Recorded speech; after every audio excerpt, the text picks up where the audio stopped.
నా జీవితంలో నేను జడ్పీటీసీ అవుతా అనుకున్నప్పుడు జడ్పీటీసీ అయినా, నేను ఎమ్మెల్సీ అవుతా అనుకున్నప్పుడు ఎమ్మెల్సీ అయినా, ఎమ్మెల్యే కావాలనుకున్నప్పుడు ఎమ్మెల్యే అయినా, 2014లో ఎంపీ అవుతా అని చాలా ప్రయత్నం చేసింది, నీకు కూడా తెలుసు కదా.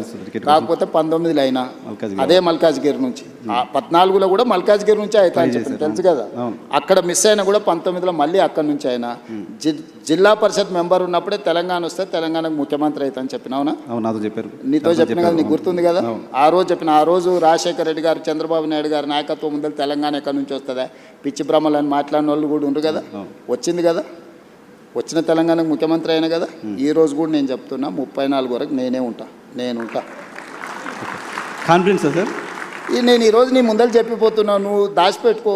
34 తర్వాత నేను జాతీయ రాజకీయాల వైపు పోయినప్పుడు ఆ రోజు వచ్చి నువ్వు అడుగు. నువ్వు ఆ రోజు చెప్పి 34 వరకు ఇక్కడ 34లో గెలిస్తే కూడా రేవంత్ రెడ్డి సీఎంగా ఉండరు, వెళ్ళిపోతారు. 34 తర్వాత మొత్తం 100% సీట్లు గెలిపించి కాంగ్రెస్కి అధికారం ఇచ్చినా కూడా నేను ముఖ్యమంత్రి పదవి తీసుకోను. నేను తర్వాతి తరానికి బదిలీ. చాలా పెద్ద స్టేట్మెంట్ ఇస్తున్నారు సార్. పెద్ద స్టేట్మెంట్ నీకు చెప్తున్నా, అందుకే నీకు చెప్పాలని నీకు చెప్తున్నా. ఓకే.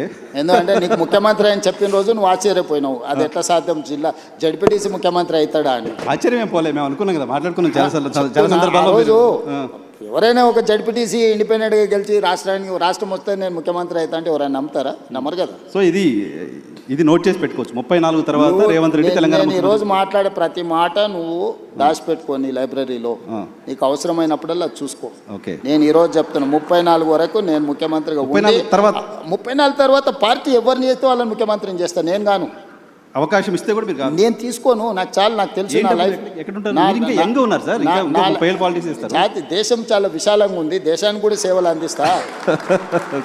జాతీయ స్థాయిలో నేను నా అనుభవాన్ని దేశం కోసం పంచుతా. నాకు దేశం పట్ల భక్తి ఉంది. నేను ముందే మన మోడీ గారి ముందర చెప్పిన, పైలా దేశ్ దూసరా జనతా తీసరా దల్, అంటే మొదట దేశము, తర్వాత ప్రజలు, తర్వాత పార్టీ, తర్వాత నేను.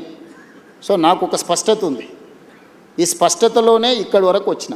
సో మీరు నాకు 2006లో జడ్పీటీసీగా ఉన్నప్పుడు ముఖ్యమంత్రి అవుతా అని చెప్పారు.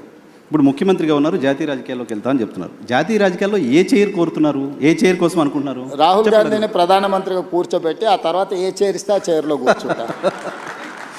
రైట్.